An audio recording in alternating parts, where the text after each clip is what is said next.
rappelle, parce que ce sont des choses qui ne sont jamais dites, que le père de Benjamin Netanyahou était à l'extrême droite de l'extrême droite sioniste dans les années 20 et 30. Une extrême droite qui a salué l'arrivée d'Hitler au pouvoir.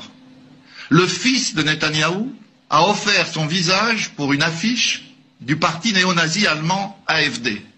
Et au milieu, vous avez Netanyahou qui nous explique que Hitler ne voulait pas exterminer les Juifs. Franchement, cette dynastie est une dynastie de pyromanes d'extrême droite. Et il est temps que la communauté internationale aide les Israéliens et les Palestiniens à se débarrasser des bouts de feu.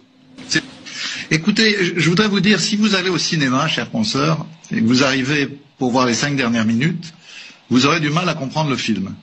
C'est exactement ce qui se passe. C'est-à-dire, cette affaire, cette escalade dure depuis 1 mois.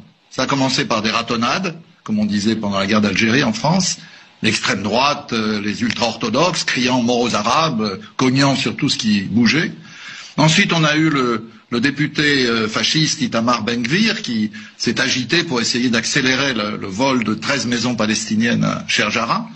La police a été complice et des ratonnades et de cette tentative de spoliation, et elle est intervenue sur l'esplanade, y compris dans la mosquée Al-Aqsa, où on a quand même, c'est le 3e lieu saint de l'islam, tiré des gaz lacrymogènes. Imaginez qu'on tire des gaz lacrymogènes devant le mur des Lamentations ou à Notre-Dame. Et donc, c'est à ce moment-là qu'effectivement, le Hamas répond par des tirs de missiles sur Jérusalem, et tout cela coïncide, pour tout arranger, avec le Ramadan, d'un côté, et la fête des Israéliens pour l'annexion de Jérusalem-Est. Donc, si vous voulez, on a quand même toute une histoire qu'on ne peut pas raconter par la fin.